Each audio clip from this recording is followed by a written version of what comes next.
வணக்கம் friends, welcome to 9 academy. So இந்த காணொலியில் நம்ம பார்க்க இருப்பது தமிழக அரசால் ஏற்படுத்தப்பட்ட முக்கிய குழுக்கள் மற்றும் கமிட்டிகள்.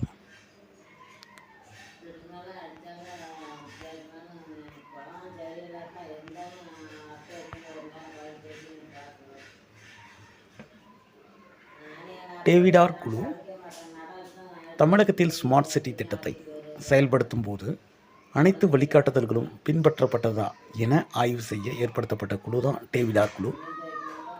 ஒற்றை உறுப்பினர் கொண்ட குழு, அதாவது ஒரே ஒரு உறுப்பினர் மட்டும்தான் இருந்தாங்க. டேவிடார் அப்படிங்கிறவர் தான் இந்த குழுவின் உறுப்பினர். சந்துரு கமிட்டி ஆன்லைனில் ரம்மி விளையாட்டு குறித்து அவசர சட்டம் தொடர்பான பரிந்துரைகளை அளிக்க. திருப்புகழ் கமிட்டி, திருப்புகழ் என்பவர் ஒரு ஓய்வு பெற்ற IAS அதிகாரி. சென்னையில் மழைநீர் தேங்காத வகையில் நிரந்தர தீர்வு காண இவர் தலைமையில் கமிட்டி ஏற்படுத்தப்பட்டது. நீதிபதி N ஆதிநாதன் குழு ஆயுள் தண்டனை கைதிகளை நல்லெண்ண அடிப்படையில் முன் விடுதலை செய்வது குறித்து பரிந்துரைக்க நீதிபதி N ஆதிநாதன் தலைமையில் ஏற்படுத்தப்பட்டது. அமைச்சர் மஸ்தான் கமிட்டி இலங்கை தமிழர் வாழ்வாதாரம் மற்றும் அவர்களின் முகாம் வாழ்விட மேம்பாடு குறித்து ஆலோசனை வழங்குவதற்காக ஏற்படுத்தப்பட்ட கமிட்டி. நீதிபதி CD செல்வம், உயர்நீதிமன்றத்தில் முன்னாள் நீதிபதி CD செல்வம் அவரின் தலைமையில் புதிய காவல் ஆணையம் அமைக்கப்பட்டுள்ளது. இந்த காவல் ஆணையம் காவல்துறை மற்றும் மக்களிடையே உறவுகளை மேம்படுத்துவதற்காக ஏற்படுத்தப்பட்டது. AK ராஜன் கமிட்டி நீட் தேர்வின் தாக்கத்தை ஆராய தமிழக அரசால் ஏற்படுத்தப்பட்ட கமிட்டி. இதன் அறிக்கை தமிழகத்தில் நீட் தொடர்ந்தால் கிராமப்புற ஏழை மாணவர்கள் மருத்துவ படிப்பில் சேர முடியாது என்பது இதன் அறிக்கையாக இருந்தது.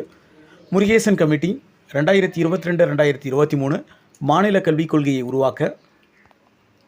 முருகேசன் கமிட்டி 2021 தொழிற்கல்வி படிப்புகளில் அரசு பள்ளி மாணவர்கள் சேர்க்கை குறித்து ஆய்வு செய்ய. வெங்கடேசன் கமிட்டி நீலகிரி மாவட்டத்தில் உள்ள கூடலூர் பகுதியில் யானைகள் மற்றும் மனித மோதல்களை குறித்து ஆய்வு செய்ய. ஸோ கூடலூர் பகுதியில் அடிக்கடி பார்த்தீங்கன்னா யானைகளுக்கும் மனிதர்களுக்கும், அதாவது மனிதர் இருப்பிடத்தில் பார்த்தீங்கன்னா மனித இருப்பிடத்தில் பார்த்தீங்கன்னா யானைகள் உள்நுழைவது ஒரு சில இடர்பாடுகளை ஏற்படுத்துகிறது என்பது வழக்கமாக நாம் பார்க்கக்கூடிய ஒரு விஷயமா இருந்தது. இதைத் தொடர்ந்து வெங்கடேசன் தலைமையில் ஒரு கமிட்டி ஃபார்ம் பண்ணாங்க. ஸோ இதனுடைய நோக்கம் என்னென்னா, இதுக்கு தீர்வு காணுவதற்கு என்ன வழி அப்படிங்கிறத ஏற்படுத்தினாங்க. அடுத்து கலையரசன் கமிட்டி அரசு பள்ளி மாணவர்களுக்கு மருத்துவ படிப்பில் தனி இடஒதுக்கீடு வழங்க ஆய்வு செய்யப்பட்டது. ஸோ இவங்க ஏற்படுத்தப்பட்ட இடஒதுக்கீடு பார்த்திங்கன்னா 7.5% இடஒதுக்கீடு ஏற்படுத்தப்பட்டது. சந்துரு கமிட்டி தமிழக பள்ளிகளில் சாதி வேறுபாடு களைவதற்காக வழிமுறைகளை வகுக்க ஏற்படுத்தப்பட்ட கமிட்டி. சுல்தான் அகமது இஸ்மாயில் கமிட்டி காவேரி டெல்டாக்களில் ஹைட்ரோ கார்பன் திட்டங்களால் ஏற்படுத்தப்பட்ட பாதிப்பை ஆராய்வதற்காக ஏற்படுத்தப்பட்டது. தேங்க்யூ ஃபார் வாட்சிங். பிடிச்சிருந்தால் லைக் பண்ணுங்கள், ஷேர் பண்ணுங்கள்.